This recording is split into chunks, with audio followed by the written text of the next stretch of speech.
Hello everyone, welcome to my channel.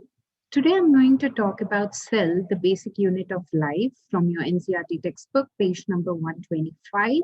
And I'll be talking about cell in detail along with some MCQs. So please stay tuned. And in case you want me to teach some other topics, you can always leave a comment below and then I'll be happy to help you out. So let's get started. Please open page number 125 from your NCERT textbook. And if you don't have, don't worry, because whatever you see on the screen is NCERT textbook. So you can see the first para is about what is a cell. So what do you guys understand by what is a cell? So cell is the basic and structural and functional unit of all living organisms.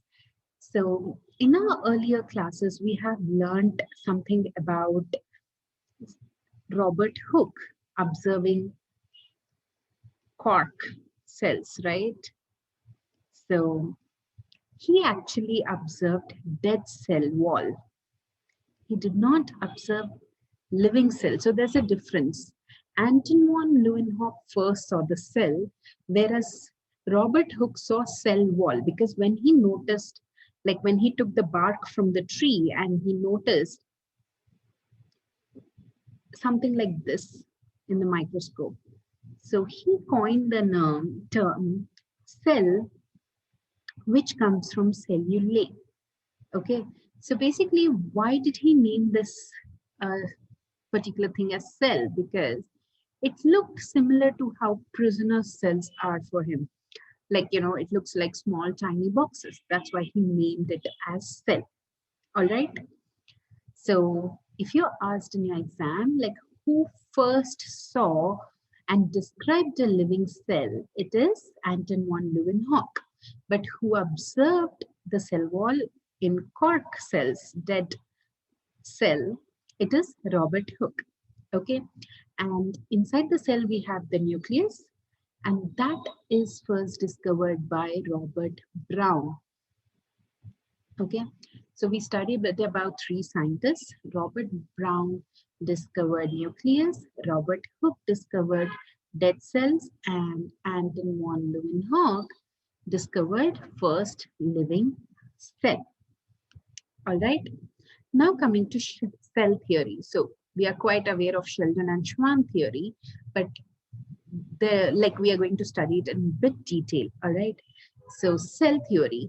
In 1838, Sheldon, a German botanist, examined a large number of plants and observed that all plants are composed of different kinds of cells, which form tissues of the cells. So, you might be even asked if he's a German botanist or which country is he from. So just remember this term also.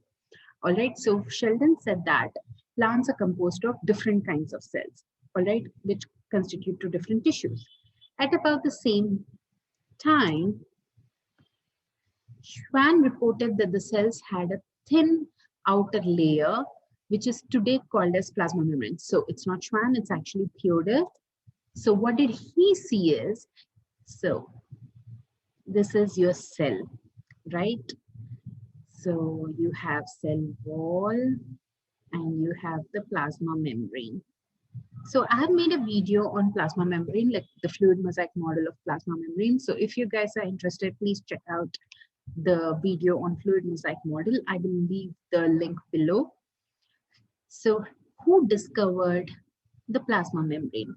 I know it sounds a little confusing to remember all these scientists. So the best way I suggest is to keep reviewing the names that you learned before, whenever you come across new name.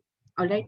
So we learned about 4 scientists till now. We learned that Robert Hooke first observed dead cells. Then we learned about Anton von Leeuwenhoek, living cells. Then we studied that Robert Brown discovered nucleus.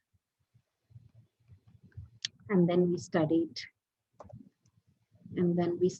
that Sheldon, he said that, plants are coming from cells that constitute tissues. And then we are here. All right. He said that cells had an outermost layer, which is called as plasma membrane. Okay. Now coming to the cell theory, and who told about the cell theory? So Sheldon and Schwann together formulated the cell theory. This theory, however, did not explain how the new cells were formed, because their theory basically explained that cells come from pre-existing cells. All right. So their main theory was cells come from pre-existing cells. All right. So he modified the hypothesis of Sheldon and Schwann. Who modified the hypothesis? It is Virchow, Rudolf Virchow, who modified it, and then he gave it a final shape and then said that all living organisms are composed of cells. So anything that is living is composed of cells, and cells arise from pre-existing cells. All right. So who came up with cell theory? So it's Sheldon and Schwann who came up with cell theory, but who made changes to that? It is Rudolf Virchow who made changes to that. And why did he make changes? Because Sheldon and Schwann were unable to explain, like, where are the new cells coming from? So for that to be clear, Rudolf Virchow made some changes that, all living organisms are composed of cells and are products of cells. And all cells are arising from pre-existing cells. All right. Now, just a second. Yeah. Cells that have membrane-bound nuclei are called as eukaryotes, whereas cells that lack a membrane-bound nucleus are prokaryotes. So what do you need to remember is there are two types of cells, all right? So there are prokaryotes and there are eukaryotes. So by the name itself, pro means primitive, karyon means nucleus. So not well-developed nucleus can be seen in prokaryotes, whereas completely developed nucleus can be seen in eukaryotes. All right. So in eukaryotes, for the nuclei, there is a membrane. Okay. So cells that have membrane-bound nuclei are called as eukaryotes, whereas cells that lack that membrane are called as prokaryotes. In both prokaryotes and eukaryotes, we see a semi-fluid cytoplasm. All right.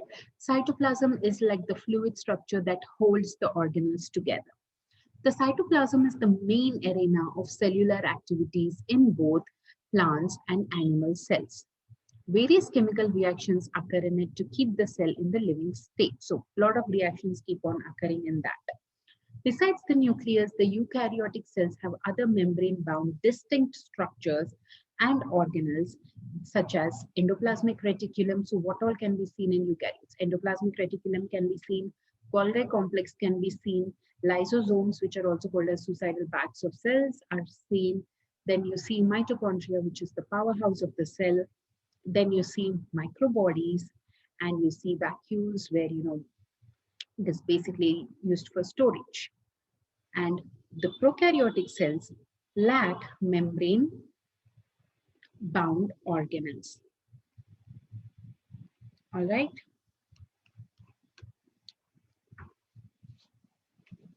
All right. So there is one question which has been asked: which connects plants with animals? So is there any organism that you think connects plants with animals? It is Euglena. All right. Now,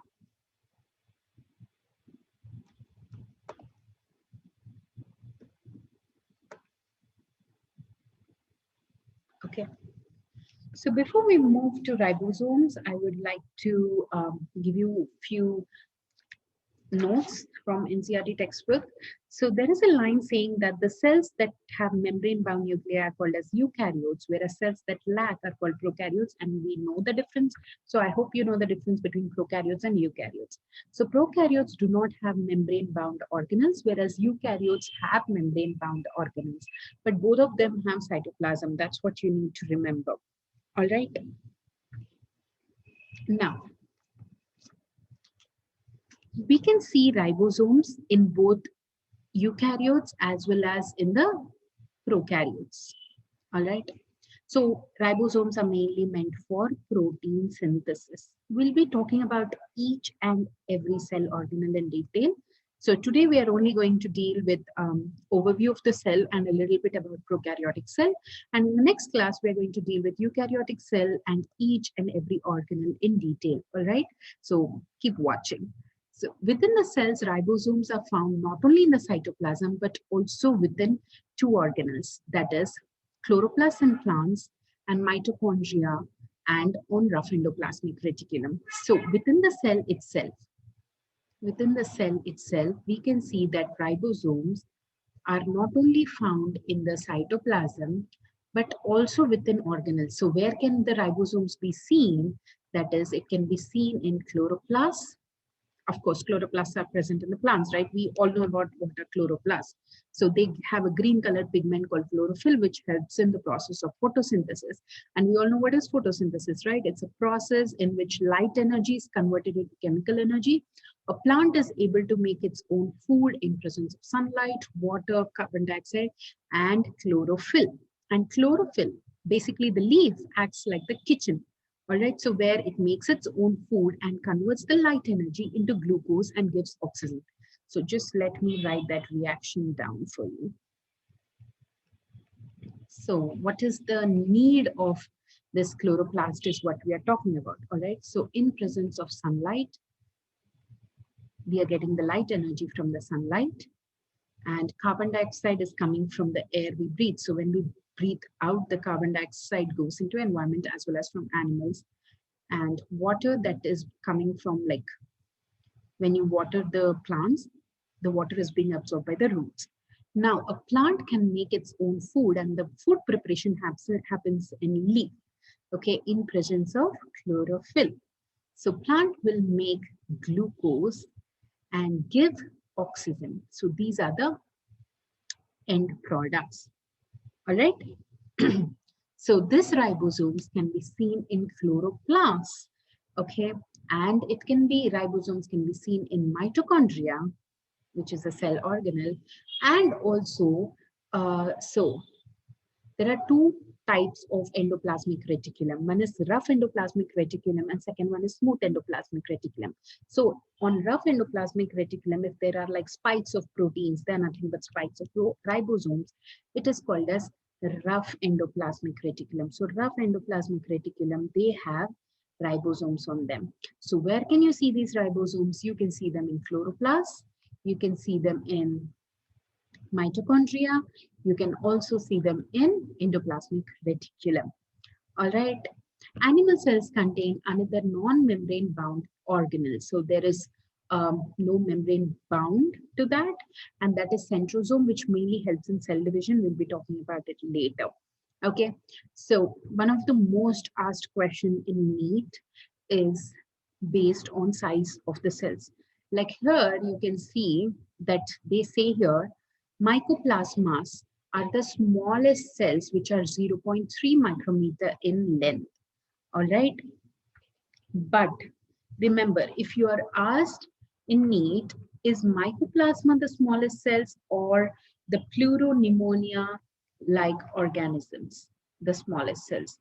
Pleuropneumonia-like organisms.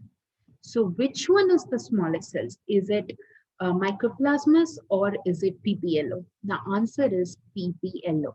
Yes, so please write this just beside this line, like in your NCERT textbook, so that it's easy for you guys. All right. Now, bacteria can be 3 to 5 micrometer, and the largest isolated single cell is egg of an ostrich. So an ostrich egg is also a cell. All right, among multicellular organisms, so we know that there are unicellular organisms and multicellular organisms. Unicellular organisms means, let me draw and show you. So if this is an unicellular organism, just this one cell does pretty much all the functions, like let it be digestion, excretion, respiration, everything happens by one cell. But in multicellular organisms like us, we have different cells for each purpose. We have, muscle cells, we have cells in our digestive system, in our nervous system, in our heart. So there are different cells. So each cell has its own specific function. So we come under the category of multicellular organisms. All right. Now, human RBCs are about 7 micrometer in diameter. Nerve cells are some of the longest cells. So, which one is the longest cells? It's nerve cells. All right. Cells also vary greatly in shape. They may be disc-like, they may be polygonal, they may be columnar, cuboidal, thread-like, or even irregular. The cell shape will vary according to its function. All right. Now let us study about prokaryotic cells. The prokaryotic cells are represented by the bacteria, blue-green algae, also called as cyanobacteria,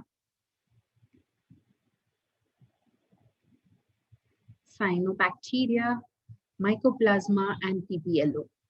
So PPLO stands for pleuropneumonia-like organisms. They are generally smaller and multiply more rapidly. So these cells are not much differentiated, right? So the way they divide is different. It's more fast because they are not complex. But whereas eukaryotes have complex cell structure, so it takes time for them to divide. So that's the reason why prokaryotes divide more rapidly. And they vary in shape. They are bacillus, which are rod-like coccus. Example, streptococci, staphylococci, which are like spherical. Vibrio is common shaped. Example is Vibrio cholera. And then we have spirillum, which is spiral in shape. The organization of the prokaryotic cell is fundamentally similar, even though prokaryotes exhibit a wide variety of shape and functions. All prokaryotes have a cell wall surrounding the cell membrane, except in mycoplasma. So mycoplasma does not have, so see this line carefully. All prokaryotes have a cell wall surrounding the cell membrane, but mycoplasma does not have a cell wall surrounding the cell membrane. So this is a prokaryote where you see cell wall and inside you see cell membrane. But in mycoplasma, you do not see cell wall surrounding the cell membrane. All right, there is not well-defined nucleus and genetic material is naked and it does not have a nuclear membrane. In addition to the genomic DNA, it also has a DNA outside the genomic DNA. So it means it has two DNA. It has genomic DNA as well as it has a smaller DNA that is called as plasmid. All right. So let me draw a diagram for you guys. Okay. So this is the cell wall and then you have cell membrane. All right. So you have cell wall, then you have cell membrane, then, yeah.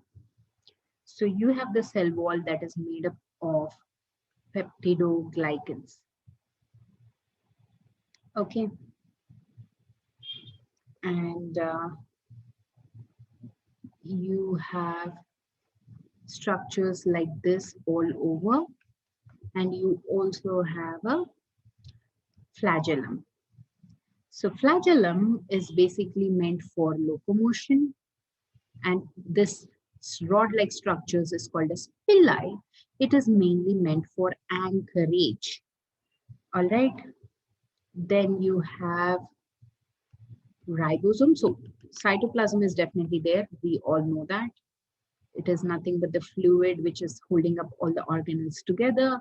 And then we have ribosomes, which is a protein factor, right? And then we have genomic DNA and plasmid DNA. All right, so let me use the other color so that it's more easy for you guys. Yep. So here you can see genomic DNA and plasmid DNA. So there are two DNAs. Genomic DNA is a single chromosome circular DNA, but there will be like small DNAs even outside the genomic DNA, that is plasmids. All right, so here what you need to remember is, in addition to the genomic DNA, many bacteria have small circular DNA. Those are called as plasmids. All right. They have genetic material and the function of it will be studying later. But for now, remember that it is helps in antibiotic resistance and virulence. All right. Now,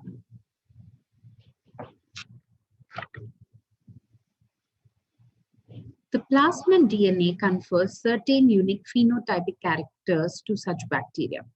So here again, so I told you there are two types, right? One is genomic DNA and plasmid DNA. And this plasmid DNA mainly it has resistance to antibiotics. In higher classes, you'll actually learn it in class 12, how it is used to monitor bacterial transformation into the foreign DNA. So do not get scared about that. We'll be studying it when we cover the class 12 chapter. And now again, coming to the comparison, nuclear membrane is found in eukaryotes. No organelles like the ones in eukaryotes are found in prokaryotic cells, except that for ribosomes. So both the cells, if you compare, remember one thing, membrane-bound organelles are absent in prokaryotes. Only one organelle that is there in eukaryotes is also there in prokaryotes is nothing but the ribosomes, all right? And we all know the function of ribosomes, that is mainly for synthesis of proteins. Prokaryotes have something unique in the form of inclusions. So let me draw this. So cell wall and then cell membrane. So this cell membrane will have some inclusions, and that is called as mesosome. It is nothing but, inward foldings of the cell membrane. They are called as mesosomes, which is a characteristic feature of prokaryotes. All right, they are nothing but the foldings of cell membrane. So I hope you're clear till here. Now we can have a quick review again from the page 125 till page 128 and a little bit of 129. All right. So let us start. Okay.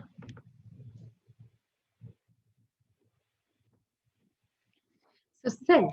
So first coming to the cell, who discovered the cell?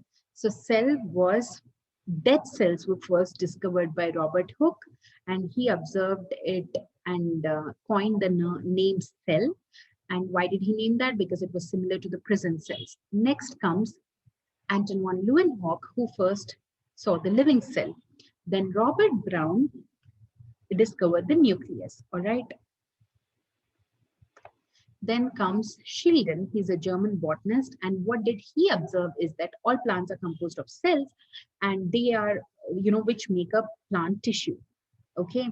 And then we have Theodore, who named the term, he studied about plasma membrane. So plasma membrane or cell membrane is a semi-permeable structure that actually acts like a barrier, which does not allow foreign substances to come in, and it only allows proteins and different kinds of important substances like water, oxygen, vitamins, water to pass through. So it is basically like a gate, and it is semi-permeable, means it allows few things and it does not allow few things. So Theodore studied about that. And now coming to Schwann, Schwann proposed that the hypothesis saying that bodies of plants and animals are composed of cells and products of cells. All right. Sheldon and Schwann, they formed the cell theory, but they were unable to explain how the new cells were formed. So in order to prove that, Rudolf Virchow came up with final theory saying that all living organisms are composed of cells and products of cells, and all cells arise from pre-existing cells. All right. Now, coming to prokaryotes and eukaryotes, there are two types of organisms. One is prokaryotes, or they are nothing but bacteria, and eukaryotes are more developed animals. So prokaryotes, pro means primitive, karyon means nucleus. So they have a primitive nucleus. They do not have membrane-bound organelles, all right? And the connection between plants and animals is euglena. And in eukaryotes, you have membrane-bound organelles like endoplasmic reticulum, Golgi complex, lysosomes, mitochondria, microbodies, and vacuoles. There is only one organelle which is similar in eukaryotes and prokaryotes, and that's ribosome. Ribosome, which helps in synthesis of protein, can be seen in prokaryotes. Cytoplasm is there in both, cell wall is there in both, and membrane is there in both. But not membrane-bound organelles are absent in prokaryotes and present in eukaryotes. All right. Now, So we have also studied the structure of the prokaryotic cells, where we have studied that cell wall is the outermost structure. Then we have cell membrane. Cell wall is made up of peptidoglycans. Cytoplasm is the fluid like matrix, which mainly holds up all the organelles. Then ribosomes mainly synthesize proteins. Then we have two DNA. One is genomic DNA and plasmid. All right. So plasmids are mainly for antibiotic resistance and virulence. Okay. Pili is for anchorage and flagella is for locomotion. So the infoldings of cell membrane is also called as mesosome. So mesosome is nothing but the plasma membrane's infoldings are called as mesosomes. So I hope you have understood today's class. If you have any questions, you can always leave your questions in the comments and I will answer them. And if you have any topic of interest, you can request it and I'll make a video for you guys. So thanks for watching my channel and please don't forget to subscribe to my channel and keep watching. Thanks.